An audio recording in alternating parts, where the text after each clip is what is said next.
आज की क्लास में हम लोग थोड़ा इंटीजर्स के बारे में देखेंगे कि इंटीजर्स के बीच में कितने इंटीजर्स आते हैं और उनके असेंडिंग ऑर्डर और डिसेंडिंग ऑर्डर के बारे में जानेंगे। चलिए क्वेश्चन देखते हैं। लिखा है question, right all the integers between the given pair. मतलब हो गया इसका कि हमें जो इंटीजर्स का करेक्ट है, सारे इंटीजर्स लिखने हैं किसके बिटवीन में, जो पेयर हमें गिवन है। क्या है? पेयर। जैसे 0 और 5 के बीच में, -3 और 3 के बीच में, -8 और -15 के बीच में, -40 और -32 के बीच में। In ascending and descending order. किसमें? In ascending and descending order में। हमें इसमें एक तो पेयर लिखना है, एक उसको क्या करना है, असेंडिंग एंड डिसेंडिंग ऑर्डर में भी करना है। मतलब क्या हो गया? Right all the integers. हमें ऑल इंटीजर्स लिखना है। कौन से? बिटवीन द गिवन पेयर, जो पेयर दिया गया है हमें उसके बीच का। और उनको किस तरह लिखना है? इन असेंडिंग एंड डिसेंडिंग ऑर्डर में। एक असेंडिंग ऑर्डर में, एक बार डिसेंडिंग ऑर्डर में। ठीक है? किन के बीच में? 0 और -5 के। नंबर 2 -3 और 3 के बीच में। नंबर 3 -3 और -15 के बीच में। एंड 4 -40 और -32 के बीच में। ठीक है? तो पहले हम लोग जान लेते हैं असेंडिंग ऑर्डर और डिसेंडिंग ऑर्डर होता क्या है, तभी तो लिख पाएंगे। तो असेंडिंग ऑर्डर का मतलब होता है बढ़ते हुए क्रम में, या इनको हिंदी में बोलते हैं आरोही क्रम। क्या? आरोही क्रम, बढ़ते हुए क्रम में। जैसे हम कहीं जा रहे हैं तो मान लो तुम्हारे घर की दूरी अगर 10 किलोमीटर है, तो पहले आप क्या चलोगे? 1 किलोमीटर, फिर 2 किलोमीटर, फिर 3 किलोमीटर, फिर 4। तो ऐसे हो रहा है 1 2 3 4 5 करके जा रहे हैं। तो क्या कर रहे हैं? हम बढ़ रहे हैं धीरे धीरे। ये क्या हो गया? बढ़ते हुए क्रम में। और घटते हुए क्रम में क्या हो जाएगा? उल्टा। 10 9 8 7 6 5 4 3। तो इसे क्या बोलते हैं? Descending order. इसको हिंदी में क्या बोलते हैं? अवरोही क्रम, मतलब घटते हुए क्रम में। ठीक है? तो असेंडिंग ऑर्डर मतलब आरोही क्रम, मतलब बढ़ते हुए क्रम। बढ़ते हुए क्रम में जैसे क्या लिखोगे? 1 2 3 4। ये क्या हो गया? बढ़ते हुए क्रम में। और दूसरा ले लो -1, इससे बड़ा क्या होता है? 0 1 2। ठीक है? और अगर माइनस में जाओगे और -5 ले लो, -5। और हमें इसके क्या करना? बढ़ते हुए क्रम में जाना है। बढ़ते हुए क्रम में -5 से बड़ा क्या हो जाएगा? -6 छोटा हो जाएगा। ठीक है? आप लोगों को ये चीज़ मैंने बताई है कि माइनस में जितनी बड़ी वैल्यू होगी छोटी होगी। इससे बड़ी क्या हो जाएगी? इसके बाद राइट साइड -4 -3 -2 भी इससे बड़ा होगा, -1 भी इससे बड़ा होगा। ठीक है? -5 -4 -3 -2 -1, ये सब क्या होंगे? बढ़ते हुए क्रम में जा रहा है। क्योंकि माइनस की वैल्यू जितनी बड़ी होती है उतनी छोटी होगी। सबसे बड़ी क्या हो जाएगी? 1। मतलब जो लास्ट वाली होगी वो सबसे बड़ी होगी। और घटते हुए क्रम में इसका उल्टा हो जाएगा। जैसे हमने 4 से शुरू किया, 4 3 2 1 0। माइनस में जा सकते हो, ऐसे -1 -2 करके पढ़ सकते हो। तो ये क्या हो गई? डिसेंडिंग ऑर्डर, मतलब घटते हुए क्रम में। और भी एग्जांपल देख लो, थोड़ी बड़ी वैल्यू लेके, मान लो 10 ले लिए। 10 9 8 7 6 ऐसे करके। ठीक है? क्या हो गया? Descending order. जरूरी नहीं है कि ये सीधे क्रम में हो, ऐसे बड़ी 10 आ सकते, क्या आ सकता है? 10 आ सकता है, फिर सीधे 7 आ सकता है, फिर 4 आ सकता है, फिर 3। तो ये भी क्या हो गया? डिसेंडिंग ऑर्डर, मतलब घटते हुए क्रम में। तो हमें क्या करना है? ये जो पेयर दिया गया है 0 और 5 -3 और 3, इसके बीच के सारे इंटीजर्स लिखने हैं। क्या लिखने हैं? पहले तो इंटीजर्स। तो पहला क्वेश्चन हम लिख रहे हैं। पहला क्या दिया गया था? फर्स्ट 0 और 3 के बीच, 0 और 5 के बीच में। तो 0 और 5 के बीच में पहले क्या करो? ऑल इंटीजर्स लिखो। All integers. तो 0 से शुरू करो, बीच का लिखना है, मतलब 0 और 5 के बीच का। क्या करना है? बिटवीन। तो 0 और 5 को हम इंक्लूड नहीं करेंगे। अब बीच का लिखना है तो 0 और 5 को इंक्लूड नहीं करेंगे। तो 0 के बाद कौन सा आता है? 1 2 3 और 4 आता है। ठीक है? 5 को हमें इंक्लूड नहीं करना है तो 5 हम लिखेंगे नहीं। तो हमने लिख लिया 4 इंटीजर्स आए। कितने? 4। तो इनको पहला लिखो असेंडिंग ऑर्डर। क्या? Ascending order. तो असेंडिंग ऑर्डर ऐसे ही हो जाएगा बढ़ते हुए क्रम में। क्या लिखोगे? 1 2 3 4। ठीक है? और बी में क्या लिखोगे? Descending order. Descending order. Descending order में उल्टा, रिवर्स कर दो इसको। 4 3 2 1। ठीक है?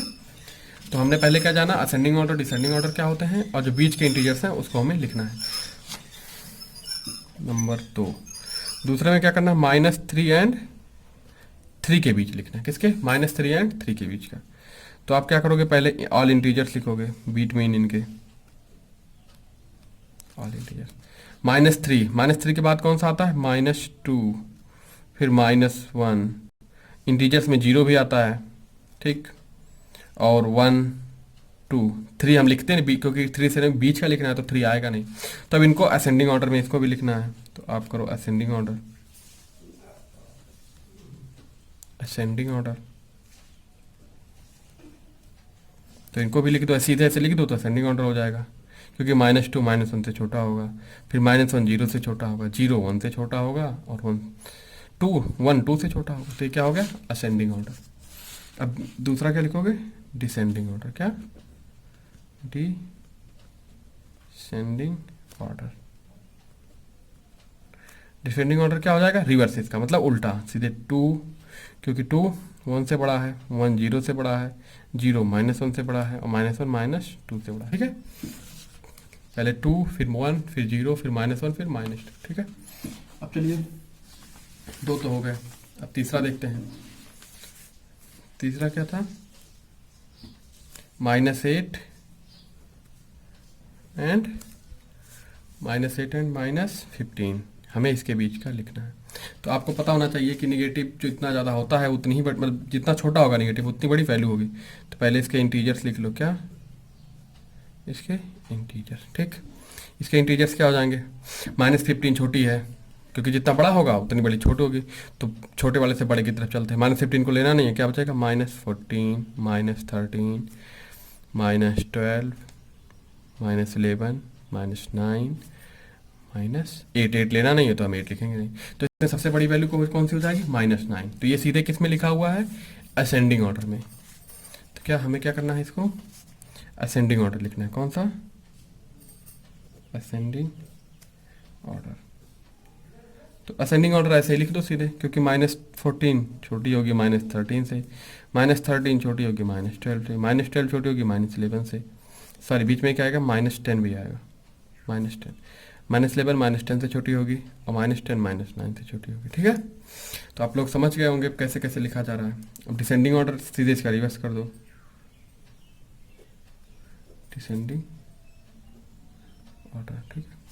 डिसेंडिंग ऑर्डर रिवर्स कर दो। पहले क्या आ जाएगा? -9, सबसे बड़ी वैल्यू पहले आ जाएगी, फिर -10, फिर -11 -12 -13 और -14, क्योंकि -8 और -15 के बीच में लिखना था।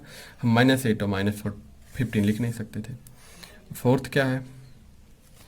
फोर्थ है -40 एंड -32।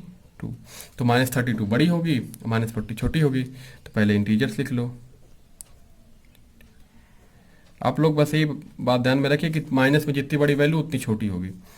तो -40 लिखना नहीं है, इसके पहले क्या आएगा? -39 -38 -37 -36 -35 -34 -33, क्योंकि 32 हमें लिखना नहीं है, हमें इसके बीच की वैल्यू लिखनी थी, तो इसलिए यहाँ पे हम लोग रुक जाएंगे।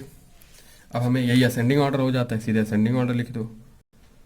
असेंडिंग ऑर्डर, ठीक। तो असेंडिंग ऑर्डर लिख दो, यही चीज़ हो जाएगी, क्योंकि छोटा है फिर ये बड़ा बड़ा जाते चला जा रहा है। -39 -38 -37 -36 -35 -34 -33, ठीक है। अब डिसेंडिंग ऑर्डर भी देख लो।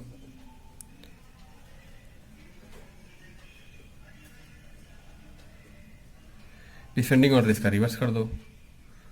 -33 -34 -35 -36 -37 -38 -30, क्योंकि सबसे बड़ी वैल्यू पहले आएगी और सबसे छोटी वैल्यू लास्ट में आएगी, ठीक। तो इंटीजर्स का था, तो आप लोग एक बार इंटीजर्स बता देता हूँ लास्ट में। इंटीजर्स के बीच में क्या वैल्यू आती है? निगेटिव, -∞ से लेके सारी निगेटिव वाली वैल्यू, -3 -2 -1, और इसके बीच में क्या? 0 भी आता है। क्या? 0 और 1 2 3 कहाँ तक? इनफाइनाइट तक, ठीक है। और इसके अंदर नोट बना के हमने लिखा था फ्रैक्शन वाली वैल्यू नहीं आती है, मतलब जैसे 3/2 नहीं आएगी, पॉइंट वाली वैल्यू नहीं आएगी, ये सब वैल्यू इसके अंदर नहीं आती है, ठीक है। तो आप लोगों को ये चीज़ याद रखनी है कि इंटीजर्स के बीच में क्या क्या आती है, तभी आप लोग सॉल्व कर पाओगे। क्योंकि अगर आपको पता रहेगा पॉइंट वाली वैल्यू आती है तो गलत कर दोगे। तो इसलिए शुरू में बताया गया था कि इंटीजर्स के अंदर क्या क्या आती है, आप लोग उसको रिवाइज कीजिएगा। चलिए इसके आगे नेक्स्ट क्लास में देखते हैं।